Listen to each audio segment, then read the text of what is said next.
Hello मैं beautiful ladies. आज मैं आपको एक बहुत इंटरेस्टिंग चीज़ बताती हूँ। मैंने अपनी लाइफ में ना गांव, जो एक प्रॉपर गांव होता है जहाँ पे गोबर के कंडे बनते हैं, गाय भैंस रहते हैं, वो गांव, देन एक कस्बा, देन एक शहर, and then now in Delhi NCR. तो मैंने ना ये सारे फेजेस देखे। तो अभी मुझे ना बड़ी हंसी आती है कुछ चीज़ों पे कि दिल्ली एनसीआर में जो इंसान गांव से आके पढ़ लिख के बिल्कुल, जिसने आईआईटी वाईआईटी निकाला होगा, इतनी मेहनत की होगी या बहुत मेहनत से कुछ और किया होगा, बहुत पैसा कमाया होगा, उसके बाद पता है वो एनसीआर में कैसे घर बना रहे हैं। दिल्ली में पहले तो आप 5-6 करोड़ का प्लॉट लीजिए, 8-10 करोड़ का प्लॉट लीजिए, फिर आप आर्किटेक्ट, मतलब ऐसा घर आई थिंक 70-80 करोड़ में बनेगा जाके। जो वो बनाते हैं कि जी, वो आर्किटेक्ट को बताते हैं कि घर को ऐसा डिज़ाइन कीजिए कि उसमें एसी की ज़रूरत ना पड़े।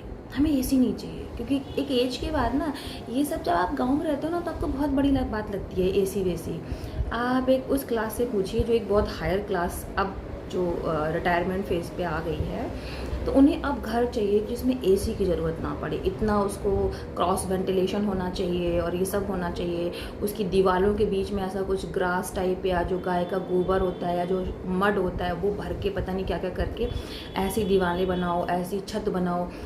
भैया, अगर यही करना है कि मतलब 70-80 करोड़ रुपए जो आपने जी जान लगा के इतनी मेहनत करके पढ़ाई करके कमाए, उसके बाद आपको ऐसा ही घर अगर बनाना है, पहले तो ज़मीन लेना मुश्किल है दिल्ली एनसीआर में, उसके बाद आपको ऐसा घर बनाना है, तो कृपया अगर आपका गांव हो ना, तो आप गांव चले जाइए, ये सब फ्री में मिल जाएगा।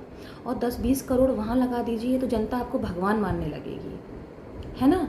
मतलब अब ये सब इतनी पॉश एरिया पे जहाँ इतना पोल्यूशन है, शहर में मड के घर बनाने से तो अच्छा है ना भाई गांव जाइए। गांव में जो पहले घर थे ना, 200 स्क्वायर मीटर 700 स्क्वायर मीटर के घर खाली पड़े हुए हैं, उसमें कबूतर रह रहे हैं। और घर तो छोड़िए, पहले हमारे घरों में घर तो एक होता था और 2 बक्खर होते थे, बक्खर घर के जानवरों के लिए। वो बक्खर खाली पड़े हैं, पूरा खाली पड़ा है।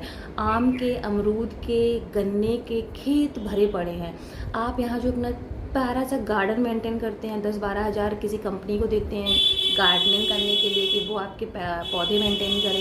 भाई गांव में ऐसे बागान खड़े हो गए हैं, उसमें आप रोज़ शुद्ध हवा में सांस लीजिए। तो क्यों नहीं लोग सोच पाते हैं समटाइम्स बैक टू विलेज। कोई उसमें इंसल्ट नहीं हो जाएगी, कोई फजीयत नहीं हो जाएगी, कोई नहीं पूछेगा आप वापस क्यों आ गए, कोई नहीं। अपनी सेहत का ध्यान रखिए, और जो चीज़ ईजिली हो सकती है, कम पैसों में हो शुद्ध हवा आपको मिल सकती है, तो करना चाहिए। Thank you.